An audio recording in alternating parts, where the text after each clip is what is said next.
Hello दोस्तों, आप लोगों का स्वागत है अगला एक्सप्लेन चैनल पे। तो आज हम लोग फिर से एक और न्यू एनिमे को एक्सप्लेन करेंगे और इसका नाम है रीमास्टर। तो चलिए जानते हैं इस एनिमे की कहानी को बिना किसी देरी के। एपिसोड की शुरुआत में हम लोग हमारे मेन कैरेक्टर को देखते हैं जिसको एक औरत बेदर्दी के साथ चाकू भोंक भोंक के मार देती है। और हमारा मेन कैरेक्टर जिस वर्ल्ड के अंदर था वो भी नॉर्मल नहीं था। उस वर्ल्ड के अंदर भी हमारे मेन कैरेक्टर के पास सुपर नेचुरल एबिलिटी थी। खैर मरने के बाद जब हमारे मेन कैरेक्टर को होश आता है तब वो दोबारा एक छोटे गॉब्लिन के रूप में रिकार्नेट हुआ था। मेन कैरेक्टर के साथ ही वहाँ पे और भी कई सारे गॉब्लिन थे। उसी टाइम पे वहाँ पे एक बूढ़ा गॉब्लिन आता है जो कि मेन कैरेक्टर को अपनी तरफ से खाना देता है, क्योंकि गॉब्लिन की ग्रोथ स्पीड काफी होती है। इसीलिए अगले दिन ही मेन कैरेक्टर हमारा काफी बड़ा हो गया था। वो बूढ़ा गॉब्लिन उन्हें आखिरी बार खाना देते हुए कहता है कि ये उसकी तरफ से आखिरी खाना होगा। अब से उन्हें शिकार करके खुद ही खाना ढूंढना पड़ेगा। मेन कैरेक्टर जिसका नाम गोबरो है वो अपनी बैच के सबसे बड़े गॉब्लिन जिसका नाम गोबी किची है उसके साथ टीम अप करता है ताकि शिकार करने में उसे ज्यादा कठिनाई न आए। गोबरो गोबी किची के साथ मिलकर कई सारे शिकार करता है और वो एक खरगोश को मार गिराता है। और जब मेन कैरेक्टर और गोबी किची उन्हें पका के खाते हैं तो मेन कैरेक्टर को उस रैबिट की एबिलिटी मिलती है। जैसा कि हमें पता है कि मेन कैरेक्टर की पिछली लाइफ का वर्ल्ड भी सुपर नेचुरल एबिलिटी से भरा हुआ था। तो पिछली लाइफ में हमारे मेन कैरेक्टर के पास एक ऐसी एबिलिटी थी जिसके अंदर अगर वो किसी चीज को खाता है तब उस चीज की एबिलिटी मेन कैरेक्टर को मिल जाती है। और ये एबिलिटी मेन कैरेक्टर के साथ ही इस दुनिया के अंदर भी आ गई थी। अगले दिन से मेन कैरेक्टर को एक और लड़की ज्वाइन करती है जिसका नाम गोबमी था। ये तीनों मिलके एक साथ काफी हंटिंग करते हैं और कई सारे मॉन्स्टर्स को मार के खाते हैं। और गोबरो जैसे जैसे मॉन्स्टर को खाता है वैसे वैसे उसे उनकी एबिलिटी मिलती जाती है। लेकिन एक दिन ये लोग एक गुफा के अंदर जाते हैं जहाँ पे कई सारे चमगादड़ इनके ऊपर हमला कर देते हैं। लेकिन गोबरो अपनी ईवल आई एबिलिटी का यूज करके उन्हें मार के खा जाता है। लेकिन गोबरो की इस तरह की तरक्की को देख के जो पीछे वाले छूट गए थे उन्हें जलन होती है। इसीलिए वो एक रात गोबरो के ऊपर हमला करने की कोशिश करते हैं। लेकिन गोबरो उल्टा उन्हें ही मार पीट के उन्हें अच्छा सा सबक सिखा देता है। लेकिन गोबरो को काफी चिंता हो रही थी कि ऐसा दोबारा भी हो सकता है। इसीलिए गोबरो फैसला करता है कि अब से वो जो भी शिकार करेगा उसे अपने बाकी साथियों के साथ बांटेगा। दरअसल गोबरो ने कभी भी अपनी पिछली लाइफ में किसी जरूरतमंद की मदद नहीं की थी। इसीलिए गोबरो इस लाइफ के अंदर चेंज होना चाहता था। अगली रात को जब गोबरो सो रहा था तब वो अपनी एक्सीड लेवल पे आ जाता है। इसीलिए अब उसको इवॉल्व होना था और वो नींद में यस कर देता है। अगली सुबह जब उसकी आंख खुलती है तब उसे पता चलता है कि वो पहले ही इवॉल्व हो गया है और उसी के साथ गोबी किची भी इवॉल्व हो गया था। गोबो किची जैसे ही इवॉल्व होता है तो वो तुरंत गोबरो को चैलेंज कर देता है ये चेक करने के लिए कि दोनों में से कौन शक्तिशाली है। गोबो किची के पास ताकत तो थी लेकिन स्पीड और टेक्निक गोबरो के पास थी। इसीलिए वो काफी आसानी के साथ गोबी किची को हरा देता है। जिसके बाद वो तीनों फिर से शिकार करने के लिए जाते हैं और गोबरो ने गोबमी के लिए एक क्रॉसबो बनाया था ताकि वो दूर से ही शिकार कर सके। वो तीनों अपनी अपनी एबिलिटी का यूज करते हुए वहाँ पे कोबाल्ट नाम के बीस्ट को मारते हैं जो कि दिखने में भेड़िए की तरह थे। जैसे जैसे वो तीनों शिकार करते जा रहे थे वैसे वैसे उनके हंटिंग के टारगेट भी बड़े होते जा रहे थे। लेकिन जब गोबरो खाना बाकी लोगों के लिए लाता है तो वो लोग इस तरह से एहसान को रखना नहीं चाहते थे। इसीलिए वो सभी गॉब्लिन्स गोबरो से रिक्वेस्ट करते हैं कि वो उनको भी शिकार करना सिखाए, जिसके लिए गोबरो मान जाता है। अगले दिन से गोबरो उनकी ट्रेनिंग करवाना शुरू करता है और वो उन्हें काफी ट्रेनिंग देता है। इसी बीच गोबरो ने कई सारे नए बीस्ट को भी खाया था और उन्हें खाने के बाद गोबरो को उनकी कई सारी नई एबिलिटी भी मिली थी। उसी टाइम पे गोबरो को दिखाई देता है कि कुछ लोग उसकी तरफ आ रहे हैं तो वो हमला करने के लिए रेडी हो जाता है। लेकिन बूढ़ा गॉब्लिन गोबरो को बताता है कि वो उसके बैच के फादर्स हैं और वो उसके सीनियर्स की तरह हैं। लेकिन वो सीनियर गॉब्लिन्स अपने साथ खाने के साथ साथ कुछ इंसानी लड़कियां भी लेके आए थे और बेशक ये कमीने हरामखोर गॉब्लिन्स इनके साथ मीट करते हैं तभी गॉब्लिन्स की यंगर जनरेशन पैदा होती है। गोबरो को भले ही इंसानों से कोई भी लगाव नहीं था लेकिन उसके अंदर इंसानियत अभी भी जिंदा थी। इसीलिए वो सीनियर गॉब्लिन जो कि विलेज का लीडर था उससे पूछता है कि वो इन लड़कियों का ख्याल रख सकता है। लेकिन वो तो सीधा गोबरो के ऊपर हमला कर देता है। इसीलिए गोबरो की बैच के जितने भी थे जो कि उसे अपना लीडर मानते हैं वो सीनियर्स के खिलाफ होके अपने हथियार उठा लेते हैं। उसी टाइम पे सीनियर जनरेशन में से होबोसातो और होबोसी नाम की दो लड़कियां आती हैं, जो कि उनकी बीच की लड़ाई को रुकवाती हैं और उन्हें बताती हैं कि वो लोग एक लड़ाई लड़ेंगे और जो भी जीतेगा वो विलेज का नया लीडर बनेगा, जिसके लिए वो दोनों मान जाते हैं। सीनियर गॉब्लिन जब गोबोरो के साथ फाइट करता है तब उसे लगता है कि वो आसानी के साथ जीत सकता है, लेकिन अगले ही पल गोबोरो उसे धूल चटा देता है। दरअसल गोबोरो ने कुछ ही टाइम पहले एक स्पाइडर बीस्ट को खाया था और उसे खाने के बाद उसे जाल बनाने की एबिलिटी मिली थी, जिसके के साथ वो आसानी के साथ सीनियर गॉब्लिन को हरा देता है और अब से गोबोरो विलेज का नया लीडर था। बेशक वो सभी लड़कियां गोबोरो से भी डरी हुई थी, लेकिन गोबोरो इन्हें इस बात की आश्वासन दिलवाता है कि वो उनके साथ कुछ भी नहीं करेगा और कुछ टाइम बाद शायद से वो उन्हें उनके विलेज वापस छोड़ने की भी कोशिश करवा दे। लड़कियां गोबोरो से पूछती हैं कि वो उनकी खातिर ये सब क्यों कर रहा है, तो गोबोरो कहता है कि उसे इंसानों के बारे में जानना है बस। गोबोरो बताता है कि इंसानों के पास इवॉल्व करने की एबिलिटी नहीं होती है, लेकिन उनके पास प्रोफेशन होता है जो किसी अलग अलग काम में बहुत ज्यादा माहिर हो जाते हैं। उनमें से एक लड़की ब्लैक स्मिथ थी, दो लड़कियां जो कि बहनें थी वो शेफ थी और एक लड़की एल्केमिस्ट थी और लाल बालों वाली लड़की वो एक रूकी वॉरियर थी। और गोबोरो सोचता है कि वो बाद में इसको भी ट्रेनिंग देगा। अगले दिन से गोबोरो सीनियर और जूनियर जनरेशन के साथ साथ हंटिंग के सिवाय सिर्फ एक्सरसाइज पे फोकस करता है। और बेशक कुछ सीनियर्स थे जो कि अभी भी गोबोरो से खटके हुए थे, इसलिए वो बस मौके की तलाश में थे कि कब उन्हें मौका मिले और वो गोबोरो की पीठ के ऊपर छुरा भोंक दें। एक रात जब गोबोरो गोबोकिची के साथ सीरियस बैटल कर रहा था तो उसी रात सीनियर जनरेशन का जो पहले वाला लीडर था वो प्लान बनाता है कि वो रात में लड़कियों के साथ कुछ तो करेगा, लेकिन वो लोग कुछ कर पाते कि उससे पहले ही गोबोरो को पता चल जाता है और वो जल्दी से उनके पास पहुंच के उन्हें बहुत बुरी तरीके से मारता और पीटता है। उन लड़कियों को होश आता है तब गोबोरो उनके सामने उन लोगों को बेरहमी के साथ पीट रहा था। फिर गोबोरो उनके पास जाता है और उनसे कहता है कि डरने की कोई भी बात नहीं है, सब कुछ ठीक है। उसी टाइम पे वहाँ पे गोबोकिची और बाकी सभी लोग आ जाते हैं तो गोबोरो उन्हें ऑर्डर देता है कि जितने भी लोग हैं उन सभी को जगा के बाहर बुलाया जाए और उन्हें फिर से रूल के बारे में बताया जाएगा। जब सभी लोग बाहर आते हैं तब गोबोरो उन पांचों को बेरहमी के साथ पीट रहा था और वो खासकर लीडर को बहुत बुरी तरीके से मारता है और लीडर को पूरी तरीके से मारने के बाद सभी लोगों से कहता है कि रूल्स का पालन अच्छे से किया जाए, नहीं तो रूल्स को सिखाने के लिए फिर से ये पनिशमेंट दी जाएगी। और गोबोरो ने उस सीनियर को बुरी तरीके से मारने के बाद ऐसा ही छोड़ दिया था ताकि उसे दर्दनाक मौत मिल सके और अगली सुबह वो लीडर तड़पते हुए मारा जाता है। अगले दिन वो तीनों फिर से शिकार पे जाते हैं, लेकिन इस बार उनका सामना एक स्केल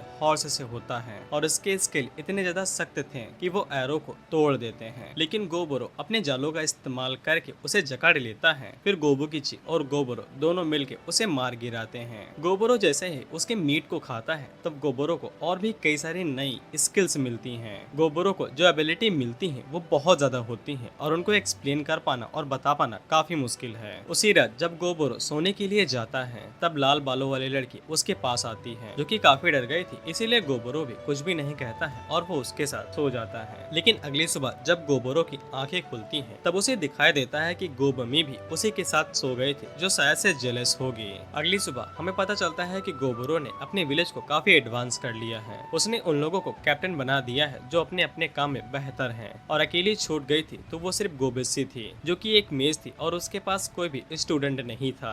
उसी दिन गोबोरो फैसला करता है कि वो जंगल की गहराई में जाएगा ताकि उसे और भी कुछ अलग अलग बीस्ट मिल सके। गोबोरो जब जंगल के अंदर जाता है तब उसका सामना फिर से स्केल हॉर्स से होता है, लेकिन गोबोरो इस बार अपने मैजिक का इस्तेमाल करता है और वो एक ही बार में उस स्केल हॉर्स को मार गिराता है। अब इससे गोबोरो को काफी कॉन्फिडेंस आता है, इसीलिए वो मजाक मजाक में जंगल की और भी ज्यादा गहराई में चला जाता है। उसी टाइम पे गोबोरो को याद आता है कि बूढ़े गॉब्लिन ने उसे मना किया था कि नॉर्थ ईस्ट के जंगल में नहीं जाना है क्योंकि वहाँ पे एक खूंखार लाल भालू रहता है और गोबोरो का सामना उसी से हो जाता है। लेकिन गोबोरो यहाँ पे इसी के पीछे आया था और उसने पूरी तैयारी की थी और वो अपने साथ कई सारे वेपन्स को लेके भी आया था। विलेज के अंदर गोबमी को गोबोरो की काफी चिंता हो रही थी, इसीलिए वो सभी से पूछती है कि उन्हें पता है कि गोबोरो कहाँ है, लेकिन किसी को कोई अंदाजा नहीं था कि गोबोरो कहाँ पे गया हुआ है। वहीं पे गोबरो जब अपने मैजिक का इस्तेमाल करके लाल भालू के ऊपर हमला करता है तो लाल भालू अपने हाथ को कुर्बान कर देता है खुद को बचाने के लिए। जब गोबरो अपने कुल्हाड़ी से उसके सर के ऊपर हमला करता है तब भालू का सर इतना ज्यादा विशाल और शक्तिशाली था कि कुल्हाड़ी उसे भेद नहीं पाती है। वहीं पे उस भालू के पास ये भी एबिलिटी थी कि वो अपने मुंह से आग उगल सकता था, इसीलिए वो गोबरो के ऊपर फ्लेम थ्रोवर से अटैक करता है जिससे गोबरो काफी ज्यादा घायल हो जाता है। लेकिन गोबरो अपने आप को हील करता है और वो फिर से भालू के ऊपर हमला करता है। गोबरो अपनी वाटर एबिलिटी का यूज करता है जिससे वो आग से बच चुके और वो भागते हुए भालू के मुंह के अंदर अपनी स्वॉर्ड को घुसा देता है। गोबरो को ऐसा लगता है कि अगर वो भालू के मुंह के अंदर अपनी स्वॉर्ड को घुसा देगा तो भालू आगे से दोबारा हमला नहीं कर पाएगा। लेकिन उसी टाइम पे भालू अपने पंजे का इस्तेमाल करता है और वो गोबरो के ऊपर एक जोरदार पंजा मारता है जिससे गोबरो उड़ते हुए सीधा जाके पीछे जाके गिरता है और अब गोबरो की काफी ज्यादा हालत खराब हो चुकी थी। उसकी पसलियां टूट चुकी थी और उसके मुंह से खून बाहर आ रहा था। वहीं पे वो भालू अभी भी खड़ा था और वो गोबरो को देख के दहाड़ मारता है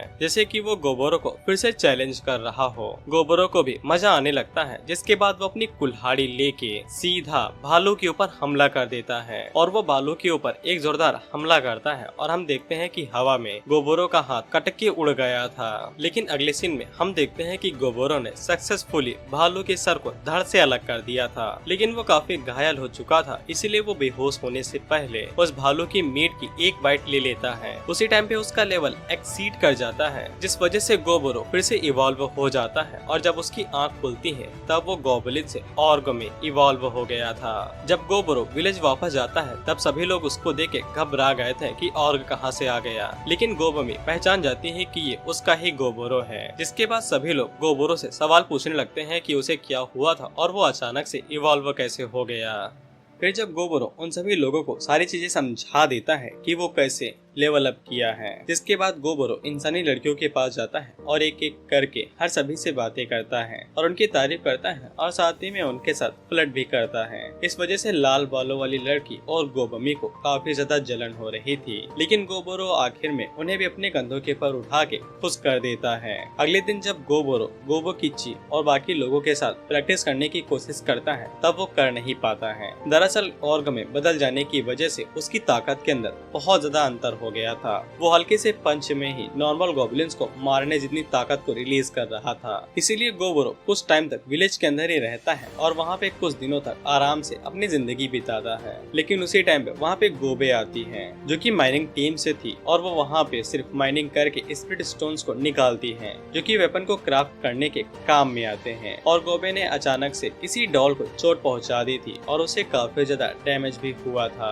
लेकिन गोबरो को समझ में आ जाता है कि ये कोई डॉल नहीं है, दरअसल ये कार्व अंकल है जो कि एक खास तरह के मैजिक टूल होते हैं जिनको बड़े बड़े मेज अपने हाथों से बनाते हैं। गोबरो अपनी मैजिक पावर का यूज करके उसे हील कर देता है तो वो डॉल गोबरो को अपने बारे में बताती है कि उसके ऊपर कुछ इंसानी एडवेंचरर्स ने हमला कर दिया था जो कि उसके माथे के ऊपर लगे हुए मोती को चुराना चाहते थे क्योंकि इसकी कीमत अरबों में थी। गोबरो हमें बताता है कि ऐसे कार्व अंकल को लेजेंडरी मेज बना सकते हैं जो कि इन्हें अपनी एनर्जी और मैजिक पावर के साथ बनाते हैं। वो डॉल गोबरो को बताती है कि वेलवेट नाम के मास्टर ने उसे बनाया था और वो उसकी गुफा के अंदर रह के उसके खजाने की रक्षा करती थी, लेकिन अब ये डॉल ज्यादा टाइम तक जिंदा नहीं रहेगी क्योंकि हमले की वजह से इसका कोर डिस्ट्रॉय हो गया है और ये कुछ ही दिनों में गायब हो जाएगी। इसलिए ये डॉल गोबरो से रिक्वेस्ट करती है कि गोबरो अपनी ताकत का इस्तेमाल करे और उसके मास्टर की गुफा की रक्षा करे क्योंकि वेलवेट इंसानों से सख्त नफरत करता था और वो ये बिल्कुल भी नहीं चाहेगा कि उसके खजाने को कोई इंसान अपने साथ लेके जाए। अब गोबरो खजाने के चक्कर में डॉल की मदद करने के लिए मान जाता है और वो तुरंत गुफा के अंदर भी पहुंच जाता है।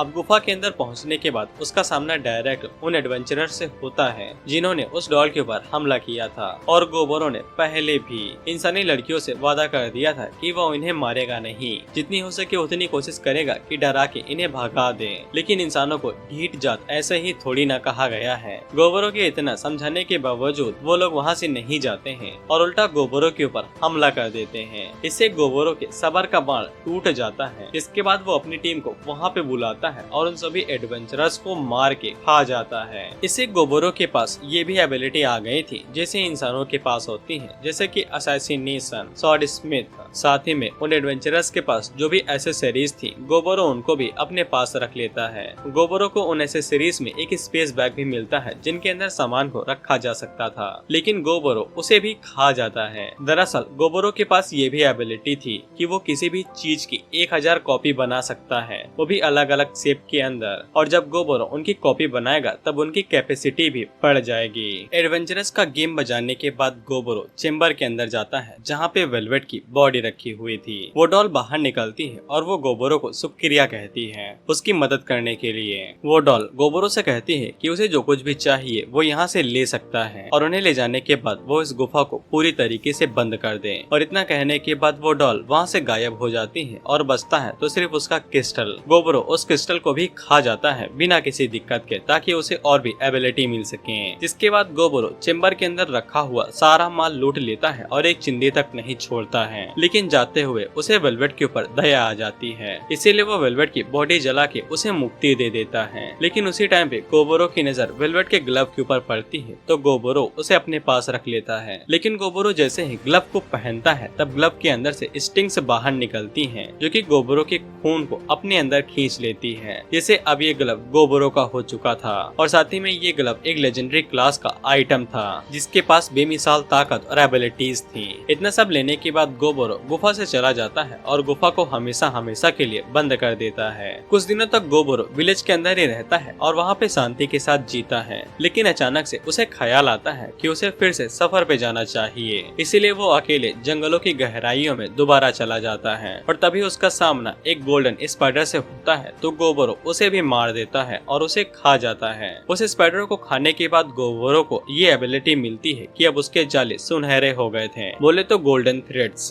गोबरों और गहराई में जाता है तब उसका सामना एक क्रिस्टल हेड रेंडियर से होता है तो गोबरों उसे भी मार के खा जाता है। लेकिन जब गोबरों जंगल की और भी गहराई में जाता है तब उसके सामने एक बहुत बड़ा पेड़ आता है जिसके अंदर ड्राइयस रहते थे। गोबरों को याद आता है कि बूढ़े गॉब्लिन ने उसे बताया था कि अगर उसका सामना कभी भी ड्राइयस से होता है तो उसे तुरंत वहाँ से कट लेना है, क्योंकि ड्राइयस सक्यूबस की दूर के रिश्तेदार होती हैं और यह इंसानी मर्द को अपनी तरफ रिझा के उनके साथ धूम मचाती हैं, जिसके बाद वो उन्हें खा जाती हैं, जिससे उन ड्राइयस को न्यूट्रिशन मिलता है। और गोबरों को ये बातें इसलिए याद आ रही थी क्योंकि उसका सामना पहले ही एक ड्राइयस से हो गया था, जो कि गोबरों को रिझाने की पूरी कोशिश करती है और वो अपनी कोशिश में कामयाब हो जाती है। और बेशक ये ड्राइयस क्यूट थी, sorry man will be man. खैर ड्राइयस का इतना खूबसूरत चेहरा देख के अब गोबरों कंट्रोल नहीं कर पाता है, इसीलिए गोबरों उस एबिलिटी का यूज करने वाला था जो कि उसने अभी तक यूज नहीं की थी। और इस एबिलिटी का नाम था रोएकी तेनकाई इन्फिनिट स्टैमिना ऑफ हवस। और इस टेक्निक को इस्तेमाल करने के बाद गोबरों उस ड्राइयस को चरम सुख की प्राप्ति करवा देता है और उस ड्राइयस को चरम सुख की प्राप्ति करवाने के बदले में गोबरों को कई सारी एबिलिटीज मिलती हैं और इन सारी एबिलिटीज के बारे में तुम ना ही जानो तो वही बेहतर है। खैर वो ड्राइयस गोबरों से इतना ज्यादा खुश हो जाती है कि वो गोबरों को दोबारा यहाँ पे आने को कहती है, जिससे वो दोनों क्वालिटी टाइम स्पेंड कर सके और दोबारा धूम मचा सके। खैर जब गोबरों दोबारा विलेज में पहुँचता है तो गोबमी, लाल बालों वाली लड़की और जितनी भी लड़कियाँ थी वो सभी गोबरों को भाव नहीं दे रही थी और उसे रोड के वहाँ से चली जाती हैं। और मजे की बात तो ये थी कि बावर्ची बहनों ने गोबरों के लिए जहर बनाया था ताकि गोबरों इसे खा के मर जाए और उन्हें शांति मिले। गोबरों इन सभी चीजों से परेशान होकर एल्केमिस्ट के पास जाता है और उससे पूछता है कि यहाँ पे क्या बवाला चल रहा है, क्या वो बता सकती है। एल्केमिस्ट बातों को लंबा नहीं खींचती है और वो गोबरों को बता देती है कि गोबरों ने बाहर जो गुल खुलाए हैं ड्राइयस ने यहाँ पे आके सभी को बता दिया है और सभी लोग इस वजह से जले हुए हैं। यहाँ तक कि एल्केमिस्ट को भी जलन हो रही है क्योंकि वो भी गोबरों के लिए बहुत ज्यादा फील करती है। इतना कहने के बाद एल्केमिस्ट आगे बढ़ती है और वो गोबरों के गालों में किस कर लेती है। गोबरों को अचानक से एल्केमिस्ट और भी ज्यादा खूबसूरत लगने लगती है। इस वजह से गोबरों अब कंट्रोल नहीं कर पा रहा था, लेकिन वो दोनों आगे कुछ कर पाते कि इससे पहले ही वहाँ पे गोबमी आ जाती है, जो कि उन दोनों को घूरते हुए कहती है रुक क्यों गए, कंटिन्यू करो। खैर इसके बाद गोबमी भी कंट्रोल नहीं कर पाती है और वो गोबोरो से कहती है कि अगर गोबोरो को कुछ भी करना है तो वो कर सकता है, लेकिन गोबोरो बिना गोबमी के कुछ भी नहीं कर सकता है। खैर उसी टाइम पे वहाँ पे बाकी बची लड़कियां भी आ जाती हैं, जो कि शर्माते हुए गोबोरो से यही कहती हैं कि गोबोरो उनको भी पीछे मत छोड़े, वो भी गोबोरो के साथ धूम मचाना चाहती हैं। खैर इतना सब बवाल होने के बाद गोबोरो कंट्रोल नहीं कर पाता है। इसके बाद गोबोरो यहाँ पे फिर से उसी टेक्निक का यूज करता है जो उसने रायस के साथ किया था, और बाहर किसी को इस बात की भनक न लगे इसीलिए वो अपने सुनहरे धागों का इस्तेमाल करके एक प्राइवेट रूम भी बना देता है जो कि साउंड प्रूफ था। जिसके बाद उस कमरे के अंदर सिर्फ आवाजें आती हैं।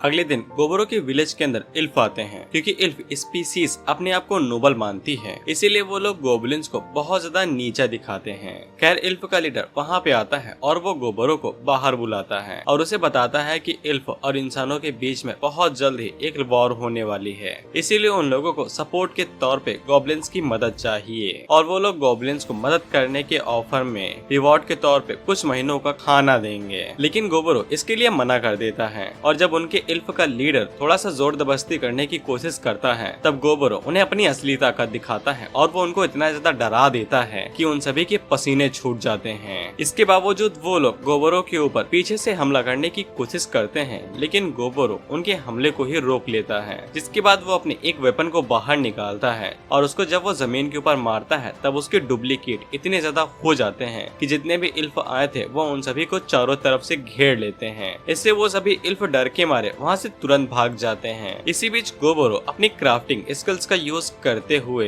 लड़कियों के लिए नए नए कपड़े बनाता है और किसी न किसी तरीके से उन्हें खुश करने की कोशिश करता रहता है। खैर कुत्ते की दुम टेढ़ी की टेढ़ी ही रहती है, इसीलिए इल्फ दोबारा गोबोरो के विलेज के ऊपर हमला करने के लिए आ गए थे, लेकिन गोबोरो अंदर से बस एक ही दहाड़ मारता है और उसके एक दहाड़ के अंदर ही वो सभी इल्फ डर के मारे कांप जाते हैं। गोबोरो बाहर आता है और वो उनके लीडर को फिर से पकड़ लेता है और वो लीडर से पूछता है कि तुम्हें यहाँ पे आने की इतनी चुल क्यों मची हुई है। इस पे लीडर बताता है कि गोबोरो ने उसकी बेइज्जती की है, इस वजह से उसके प्राइड को हर्ट हुआ है, इसीलिए वो बिना बदला लिए यहाँ से नहीं जाएगा। गोबोरो समझ जाता है कि इनकी बुद्धि खिसकी हुई है, इसीलिए वो अपने जालों का इस्तेमाल करता है और जितने भी इल्फ वहाँ पे आए हुए थे वो उन सभी को बंदी बना लेता है। वो सभी इल्फ गोबोरो से रिक्वेस्ट करते हैं कि गोबोरो उन्हें जाने दे, जिसपे गोबोरो उनसे कहता है कि तुम में से जिंदा वापस वही जाएगा जो लड़ाई करेगा और जीत जाएगा। जिसके बाद वहाँ पे इल्फ और गॉब्लिन्स के बीच में लड़ाई होती है, लेकिन जितने भी मेल इल्फ थे वो सभी मारे गए थे और बेशक गोबोरो ने ऐसा जानबूझ के किया था, और जितने भी बची हुई फीमेल इल्फ थी गोबोरो उन्हें वापस जाने भी नहीं देता है। वो लोग इसी बीच में लड़ाई कर ही रहे थे कि उसी टाइम पे वहाँ पे बूढ़ा गॉब्लिन आता है जो कि अपनी कमर को आगे पीछे करते हुए कहता है कि इल्फ स्पीसीज काफी ज्यादा सुंदर और कमाल की होती है, इसीलिए हमें इनके साथ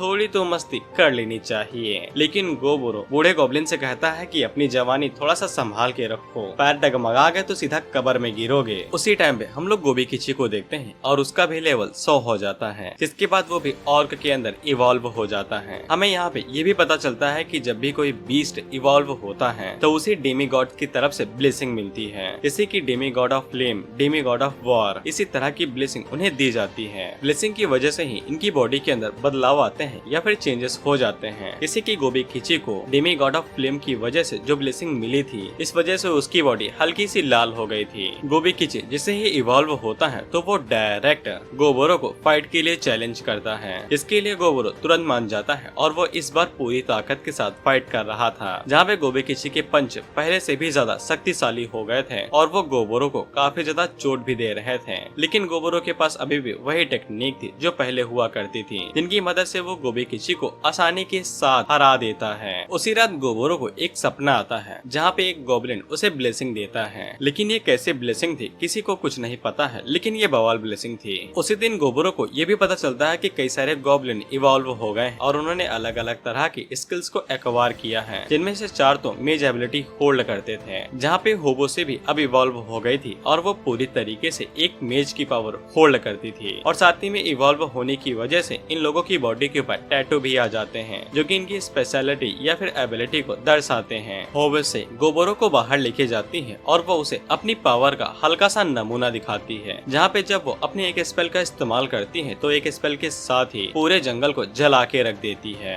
गोबरो इस बात से काफी खुश होता है और वो होवेसे के इवॉल्व को सेलिब्रेट करने के लिए उसे कई सारे नए इक्विपमेंट भी देता है जो कि मेश के लिए ही बनाए गए थे। उसी दिन गोबरो को पता चलता है कि कई सारे सीनियर जनरेशन के गॉबलिन विलेज छोड़ के जा रहे हैं। दरअसल इन्हें काफी ज्यादा चिंता हो रही थी क्योंकि यंगर जनरेशन काफी जल्दी इवॉल्व कर रही थी और ये लोग उनके साथ मैचअप नहीं कर पा रहे थे। गोबरो को जब ये बात पता चलती है तब वो ना ही गुस्सा होता है और ना ही उन्हें कुछ कहता है, बल्कि वो उन लोगों को फेयरवेल गिफ्ट्स भी देता है जिसके अंदर कई सारे वेपन थे और वो लोग इनकी मदद से अपनी आने वाली लाइफ थोड़ा सा आसान कर सकते थे। उसी रात गोबरो डिनर के टाइम पे सभी लोगों से पूछता है कि सीनियर जनरेशन जा चुकी है और जो भी लोग उनके साथ जाना चाहते हैं वो लोग जा सकते हैं। गोबरो को इससे कोई भी दिक्कत नहीं है और गोबरो उन लोगों के लिए फेयरवेल गिफ्ट्स को भी रेडी कर देगा, लेकिन उनमें से कोई भी जाने के लिए अपना हाथ नहीं उठाता है, यानी कि वो सभी लोग गोबरो के साथ रहना चाहते थे। अगले दिन गोबरो अपनी एक न्यू एबिलिटी को ट्राई करता है और वो एबिलिटी थी टेमिंग की। इसकी मदद से गोबरो एक स्केल हॉर्स को टेम कर लेता है। फिर होना क्या था, गोबरो इसी तरह से कई सारे बीस्ट को टेम कर लेता है और उन्हें अपने विलेज के अंदर रख लेता है और वो साथ ही में कोबाल्ट बीस्ट को इंसानी लड़कियों की सिक्योरिटी के लिए उनके साथ ही छोड़ देता है। साथ ही में गोबरो लाल बालों वाली लड़की के साथ फाइटिंग प्रैक्टिस भी कर रहा था, जहाँ पे अब वो पहले से काफी अच्छा परफॉर्म कर रही थी।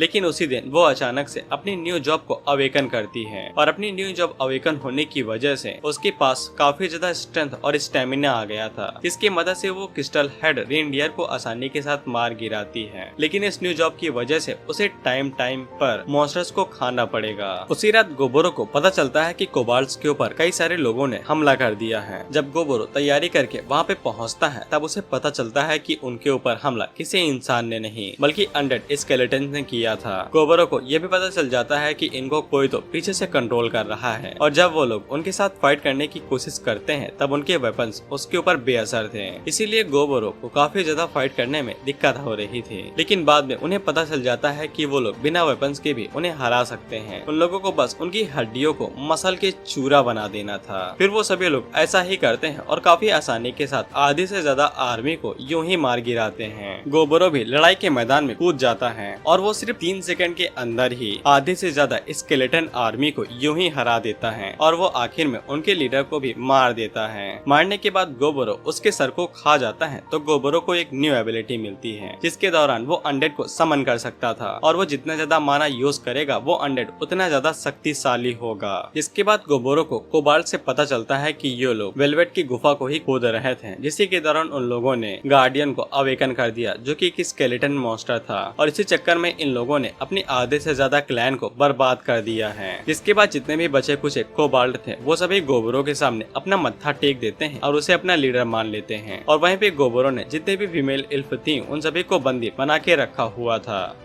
कुछ ही दिनों में जब गोबरो जंगल के दौरान इधर उधर भटक रहा था उसी टाइम पे उसे इंसानी सोल्जर दिखाई देते हैं जो कि यहाँ पे इल्फ विलेज के चीफ की डॉटर को किडनैप करने के लिए आए थे। अब गोबरो ऐसा होने नहीं दे सकता था, इसीलिए वो उनका पीछा करता है और जब शाम होती है तब वहाँ पे फेस्टिवल के दौरान विलेज चीफ की डॉटर आती है। ह्यूमन सोल्जर मौके का फायदा उठाते हुए डायरेक्टर इल्फ के ऊपर हमला करते हैं और जितने भी सोल्जर आस पास थे उन सभी को मार के विलेज चीफ की डॉटर को किडनैप कर लेते हैं। अब गोबरो ने जानबूझ के जितने भी सोल्जर थे उन्हें मरने दिया था, लेकिन ह्यूमन सोल्जर जैसे ही विलेज चीफ की डॉटर को किडनैप करने की कोशिश करते हैं तब गोबरो एक्शन में आ जाता है और वो नीचे उतर के जितने भी इंसान थे उन सभी को जालों के अंदर पकड़ लेता है। इसके बाद वो उन सभी लोगों को अपने विलेज के अंदर लेके जाता है। अब गोबरो उनसे थोड़ी सी पूछताछ करता है और जैसे ही पूछताछ खत्म होती है तो गोबरो उन्हें मार के उनके स्किल्स को एक्वायर कर लेता है। चीफ की डॉटर को जब होश आता है तब वो अपने सामने गोबरो को देखती है।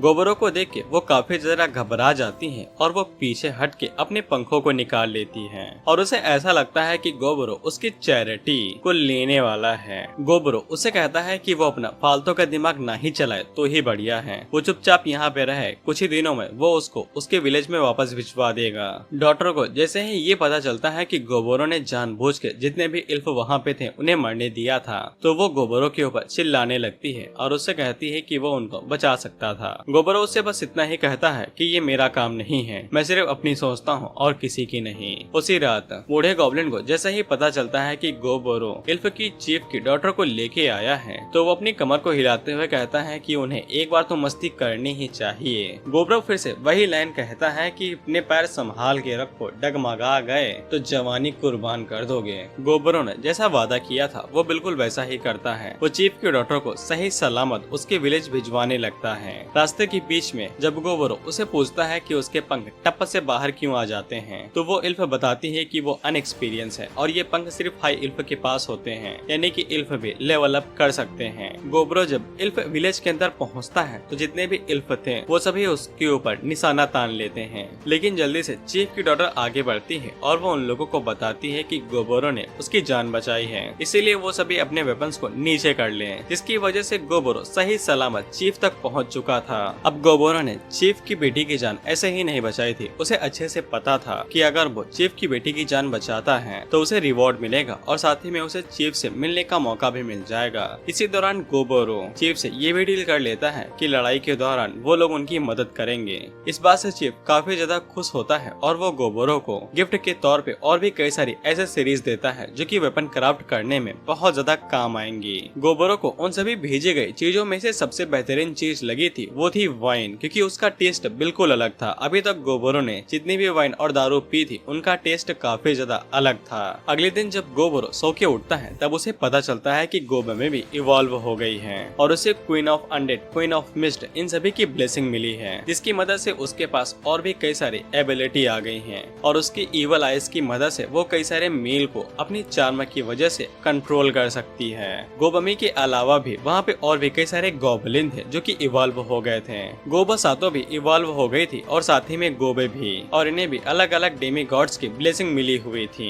बेशक ब्लेसिंग की वजह से इन लोगों के ऊपर टैटू भी आ गए थे जो कि इनकी पावर को रिप्रेजेंटेट करते हैं। उसी टाइम पे वहाँ पे बूढ़ा गॉबलिन आता है और उसकी आंखों में आंसू आ जाते हैं, इस तरह से उसके बच्चों को ग्रो करता हुआ देख के। इसीलिए वो खुशी खुशी में इन सभी के नाम ही चेंज कर देता है। अब से गोममी को हम लोग धामी कहेंगे, होबोसी को स्पेलसी, होबोसातो को ब्लड सातो, गोबे को अर्थ, गोबो कीची को ओगरे कीची और आखिर में गोबरू को ओगरू। कुछ दिनों तक ओगरू विलेज के अंदर ही रहता है और वहाँ पे डेवलपमेंट का काम करता है। वो कई सारे फील्ड के अंदर जाता है और अलग अलग तरह के कैप्टन से मिलता है और उन लोगों को सिखाता है कि वो लोग कैसे ग्रो हो सकते हैं। उसी टाइम पे ओगरू अपनी बॉडी के अंदर से निकलने वाले मटेरियल का इस्तेमाल करके कई सारे ईयरबड्स बनाता है जो कि उसके सेंसेस पे काम करते हैं, जिनकी मदद से ओगरू सभी लोगों की आवाजें सुन सकता था और वो लोग एक दूसरे से कम्युनिकेट भी कर सकते हैं, जिनमें सभी लोग उन ईयरबड्स को ले लेते हैं। लेकिन जब बारी इल्फ की आती है तब वो मना करने लगती हैं और कहती हैं कि उनके कान काफी ज्यादा सेंसिटिव होते हैं और वो ये सब अपने कानों पे बिल्कुल भी नहीं पहनेंगी। तो फिर ओगरू को फिर से अपनी अनलिमिटेड टेक्निक का यूज करना पड़ता है और वो सभी इल्फ को अच्छे से समझाता है कि ईयरबड्स को पहनना कितना ज्यादा जरूरी है।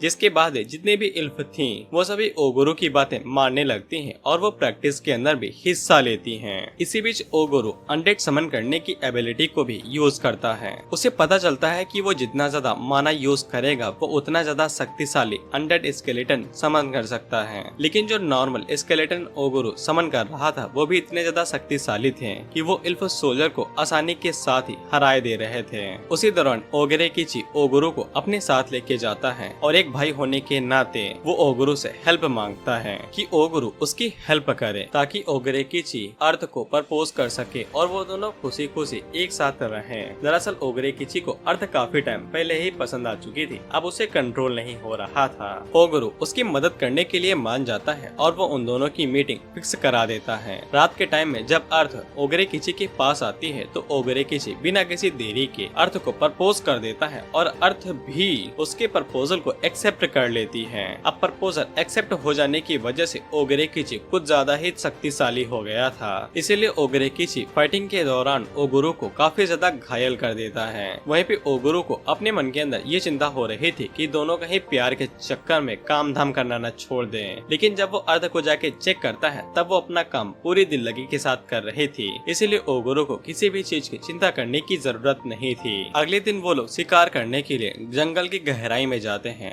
जहाँ पे ओगुरु कुछ नए टाइप के मॉन्स्टर्स को मारता है। तब उसको नई टाइप की एबिलिटी मिलती है। जब ओगुरु अपने एक्सोस्केलेटन आर्मर को एक्टिवेट करता है तब उसके नॉर्मल कपड़े एक स्केल आर्मर के अंदर बदल जाते हैं, जो कि इतने ज्यादा शक्तिशाली थे कि उनके पावरफुल वेपन भी उसे छू तक नहीं पा रहे थे। साथ ही में जो सिस्टम अभी तक ओगुरो को नोटिफिकेशन दे रहा था वो उसे बताता है कि वो अपनी फॉर्म को भी रजिस्टर करके चेंज कर सकता है, और जब ओगुरो अपनी फॉर्म को चेंज करता है तब उसके पास पंख भी आ जाते हैं, लेकिन उसे उड़ना नहीं आता था, इसीलिए वो टपक के नीचे गिर जाता है। फिर ओगुरो विलेज के अंदर आता है और तब उसकी मुलाकात लाल बालों वाली लड़की से होती है जो धीरे धीरे ताकतवर होती जा रही थी, इसीलिए अब वो ओगुरो के साथ फाइटिंग प्रैक्टिस भी कर रही थी। फिर ओगुरो ब्लैक स्मिथ के पास जाता है और उससे कुछ नए मटेरियल देता है जो कि वो अपनी बॉडी से ही बनाता है, जिससे वो ब्लैक स्मिथ काफी ज्यादा खुश हो जाती है। इसके बाद ओगुरो बावर्ची बहनों के पास जाता है और उनके साथ खाना बनाता है, और वो साथ ही में उन लोगों को अपनी दुनिया की पोटैटो चिप्स वाली रेसिपी के बारे में बताता है। इसके बाद वो एल्केमिस्ट के पास जाता है जहाँ पे एल्केमिस्ट ने अपनी सूझबूझ के साथ वहाँ पे एक नए मटेरियल को बना दिया था। इससे वो दोनों काफी ज्यादा खुश हो जाते हैं और माहौल गर्म होने की वजह से वो दोनों काफी ज्यादा करीब आ जाते हैं, लेकिन वो अकेले में कुछ कर पाते कि इससे पहले ही वहाँ पे बाकी लड़कियाँ आ जाती हैं। जिसके बाद आगे क्या होना था मैं ये नहीं बताऊंगा, सिर्फ और सिर्फ ओगुरो की टेक्निक ही बोलेगी।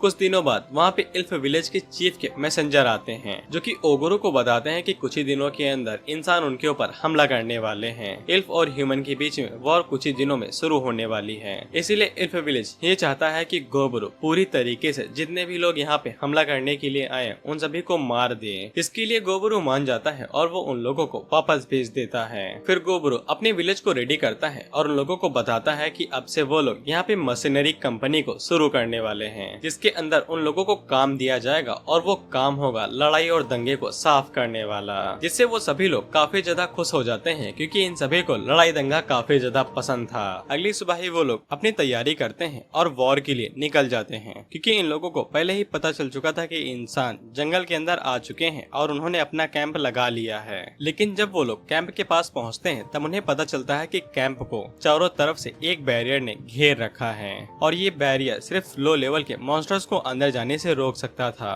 लेकिन ओगुरो को इससे कोई भी दिक्कत नहीं थी। वो एक जगह पे जाता है और अपने आर्म का इस्तेमाल करते हुए उस बैरियर के ऊपर एक ही हमला करता है, जिससे वो पूरा बैरियर एक ही बार में डिस्ट्रॉय हो जाता है। जिसके बाद अर्थ, स्पेल और धामी तीनों मिलकर एक एक तरफ से हमले करते हैं। वहीं पे ओगुरो भी अपने माना के साथ अपनी अनडेड आर्मी को निकाल लेता है और उन्हें इंसानों के ऊपर हमला करने के लिए भेज देता है। सरप्राइज अटैक की वजह से इंसानों को काफी ज्यादा नुकसान हुआ था, लेकिन उन लोगों के साथ एक फीमेल नाइट भी थी जो आसानी के साथ सभी अटैक्स को झेल गई थी और वो अनडेड्स को मारे जा रही थी। ओगुरो को पता लग जाता है कि फीमेल नाइट ही इंसानों की लीडर है, इसीलिए ओगुरो आगे से एक दहाड़ मारता है, जिससे फीमेल नाइट को भी पता चल जाता है कि ओगुरो ही मॉन्स्टर्स का लीडर है। अगर वो लोग ओगुरो को रोक लेते हैं तो सारे मॉन्स्टर्स अटैक करना बंद कर देंगे। एक मैजिशियन नाइट को बफ देता है जिससे उसकी स्पीड बढ़ जाती है और वो तेजी के साथ ओगुरो के ऊपर हमला करने के लिए आगे बढ़ती है। लेकिन ओगुरो की एक एबिलिटी की वजह से नाइट जैसे ही उसके पास पहुंचती है तो वो पीछे की तरफ फेंक दी जाती है। फीमेल नाइट ओगुरो को चैलेंज करती है, अगर ओगुरो जीत जाता है तो वो फीमेल नाइट के साथ कुछ भी कर सकता है। ओगुरो अपने सभी साथियों से कहता है कि वो लोग किसी को भी मार सकते हैं, सिर्फ फीमेल नाइट, सॉर्सरर, प्रीस्टेस और मैजिक स्वॉर्ड्समैन को छोड़ के। जिसके बाद सभी लोग अपनी अपनी एबिलिटी का यूज करते हुए ह्यूमन सोल्जर्स को मारने लगते हैं। ओग्रेकिची अपनी स्ट्रेंथ का इस्तेमाल करता है और वो सोल्जर्स के साथ फाइट करता है। वहीं पे धामी अपनी इवल आइज का इस्तेमाल करती है और वो ह्यूमन सोल्जर्स को कंट्रोल करते हुए एक दूसरे को ही मरवाने लगती है। ब्लड सातो अपने ब्लड मैनिपुलेशन का इस्तेमाल करते हुए जो ब्लड आसपास पड़ा था उनसे वेपन बनाती है और उन्हीं की मदद से कई सारे सोल्जर्स को मारने लगती है। अर्थ भी अपनी एबिलिटी का यूज करती है और वो कई सारे सोल्जर्स को मार गिराती है और उनकी ये टीम काफी ज्यादा आसानी के साथ सभी इंसानों के ऊपर भारी पड़ रही थी और ये पूरी लड़ाई एक तरफा ही हो रही थी, जहाँ पे ओगुरो की साइड ने अभी तक एक भी कुर्बानी नहीं की थी। वहीं पे ह्यूमन साइड पूरी तरीके से बर्बाद हो गई थी। वहीं पे फीमेल नाइट जब ओगुरो के ऊपर अपनी शॉट से हमला करती है तब ओगुरो की बॉडी उस शॉट को आसानी के साथ रोक लेती है, यानी उसके पास कई सारी एबिलिटीज थी जिससे वो कई सारे वेपन्स को रोक सकता था और उन्हें रेजिस्ट कर सकता था। उसी टाइम पे एक सॉर्सरर 5th लेवल के स्पेल को रेडी करता है जो कि आसानी के साथ ओगुरो को मार सकता था। वहीं पे वो फीमेल नाइट ओगुरो को बिजी रखती है ताकि ओगुरो स्पेल को डॉज न कर सके और ऐसा करने के लिए वो खुद की भी जिंदगी सेक्रीफाइस करने वाली थी। वो सॉर्सरर जब उस स्पेल को वहाँ से रिलीज करता है तब ओगुरु जल्दी से आगे बढ़ता है और फीमेल नाइट को साइड करके उसे कहता है कि वो पहले ही इस मैच को जीत गया है। जिसके बाद ओगुरु स्पेल को रोकने के लिए वहाँ पे डेमिस मैजिक की 3 लेयर्स बनाता है। उन लोगों का स्पेल लेयर्स को रोकते रोकते ही वहीं पे डिस्ट्रॉय हो जाता है।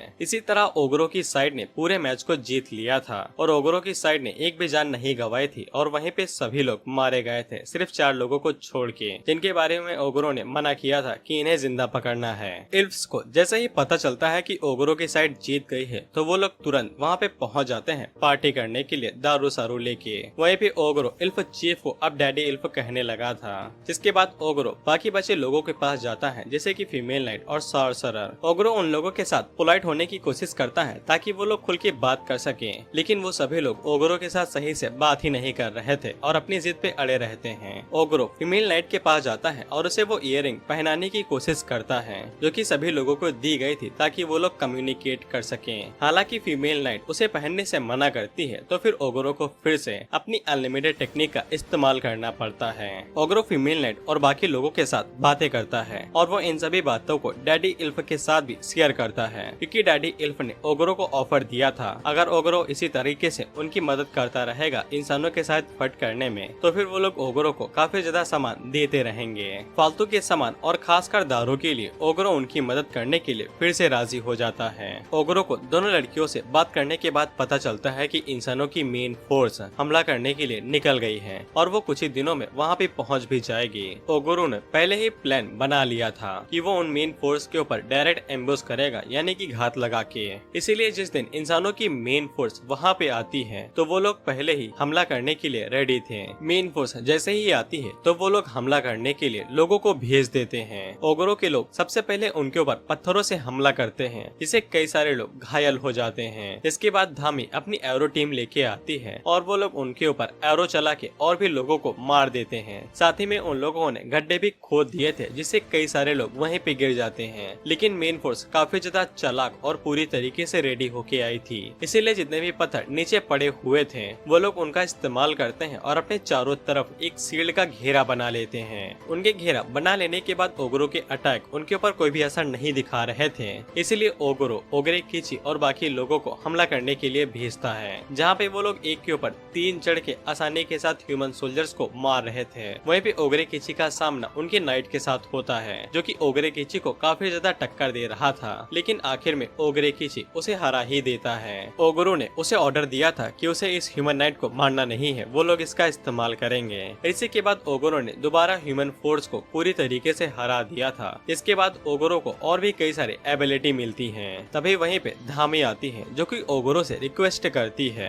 कि लड़ाई लड़ते लड़ते वो काफी ज्यादा थक गई है, इसीलिए अब उसे एक बेबी चाहिए। ओगुरु को भी ये रिक्वेस्ट काफी ज्यादा पसंद आती है और वो उसी के साथ डिस्कस करने लगता है कि वो लोग कैसा बेबी करेंगे। जिसके बाद हम लोग देखते हैं कि ओगुरु ने जितने भी लोग बच गए थे उन्हें अपना बंदी बना लिया था और ये सभी लोग नोबल्स थे तो इन्हें काफी ज्यादा घिन आ रही थी कि इन्हें मारा नहीं गया और बंदी बना के रखा गया है। हालांकि वो नाइट उन लोगों से कहता है कि वो लोग फालतू में क्यों ही तड़प रहे हैं, कम से कम वो लोग जिंदा तो हैं। तो वो नोबल्स नाइट से कहते हैं कि हम तुम्हारी तरह कोई मामूली इंसान थोड़ी ना है, तुम्हें क्या पता होगा कि हम नोबल्स के साथ क्या होता है। खैर ओगुरु जब उस नाइट के साथ बात करता है तो वो पूछता है कि वो लोग इल्स के ऊपर हमला क्यों कर रहे हैं। तो वो नाइट ओगुरु को बताता है कि ह्यूमन किंगडम की जो प्रिंसेस है उसे एक ऐसी बीमारी है जो कि 99% ठीक नहीं की जा सकती है और क्योंकि प्रिंसेस की सगाई पहले ही किलिका एम्पायर में हो गई है और शादी को कुछ ही टाइम बाकी है, तो जो वहाँ की प्रिंस है वो लोग काफी ज्यादा मेहनत कर रहे हैं ताकि क्योर को ढूंढा जा सके। बहुत ज्यादा मेहनत करने के बाद उन लोगों को ये पता चला कि इल्वेस के पास कोई ऐसी मेडिसिन होती है जो कि सारी बीमारी को ठीक कर सकती है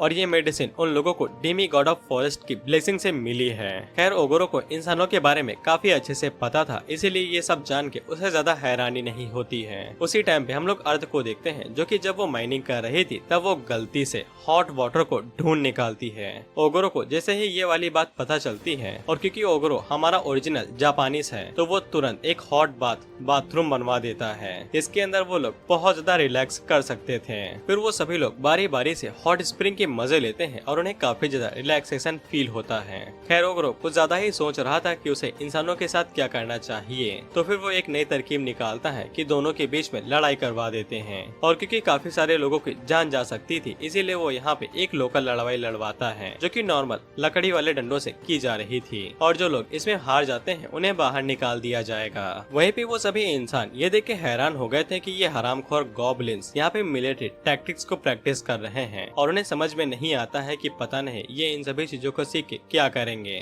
वहीं पे हम लोग उसी नाइट को देखते हैं जो कि ओगोरो के 100 सोल्जर्स को मार मार के ऊब गया था। इसीलिए वो ओगोरो को डायरेक्ट जाके चैलेंज करता है क्योंकि वो उसके साथ फाइट करना चाहता था। ओगोरो उसके चैलेंज को एक्सेप्ट करता है लेकिन फाइट करने से पहले वो उसके ऊपर एक सील्ड लगा देता है क्योंकि ओगोरो का एक ही पंच और उसके सारे चीथड़े हवा में गायब हो जाएंगे। जिसके बाद ओगोरो लड़ने के लिए रेडी हो जाता है और वो काफी इजीली उस नाइट को हरा देता है बस एक ही 2 पंच के अंदर। उसी टाइम पे वहाँ पे ओगरे कीची आता है जो कि ओगोरो से कहता है कि वो भी इसके साथ फाइट करना चाहता है, जिसके लिए वो दोनों मान जाते हैं। जिसके बाद नाइट और ओगरे कीची फाइट करते हैं जहाँ पे वो दोनों एक दूसरे को कड़ी टक्कर दे रहे थे।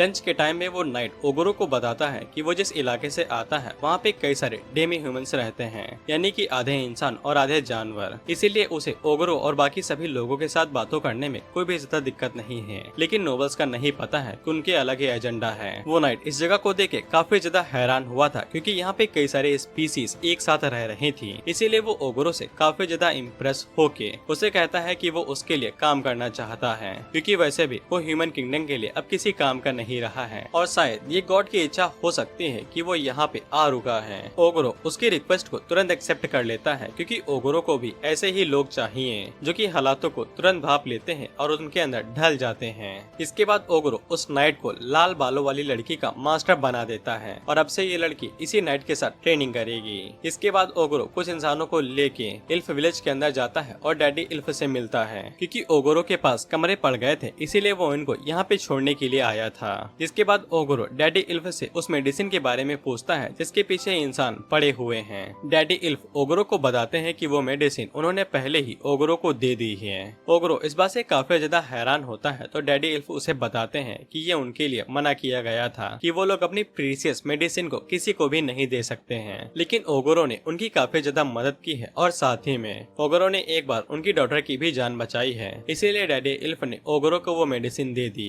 ओगोरो उस मेडिसिन को बाहर निकालता है और बिना कुछ सोचे समझे उसे पी जाता है। ओगोरो जैसे ही उस मेडिसिन को पीता है तो फिर उसे एक नई एबिलिटी मिलती है, ब्लड ऑफ पेनिसिया। ओगोरो को ये एबिलिटी समझ में नहीं आता है तो वो जल्दी से अपनी उंगली काटता है और अपनी एक खून की बूंद एक इंसान के मुंह के अंदर डाल देता है। वो इंसान जैसे ही ओगोरो की बूंद को हल्का सा चखता है तो उसकी बॉडी के ऊपर जितनी भी चोटें थे वो पूरी तरीके से ठीक हो जाती हैं और साथ ही में उस सोल्जर को बैक में जो पेन हो रहा था, जो काफी टाइम से उसे हो रहा था, वो भी पूरी तरीके से चला जाता है। इसके बाद वो लोग उन इंसानों को अपने साथ लेके चले जाते हैं और वहीं पे ओगोरो अपने मन के अंदर सोचता है कि उसे ये किस तरह की खतरनाक टेक्निक मिल गई है जो कि इतनी ज्यादा कमाल की है। और इसी के साथ ये एपिसोड यहीं पे खत्म होता है।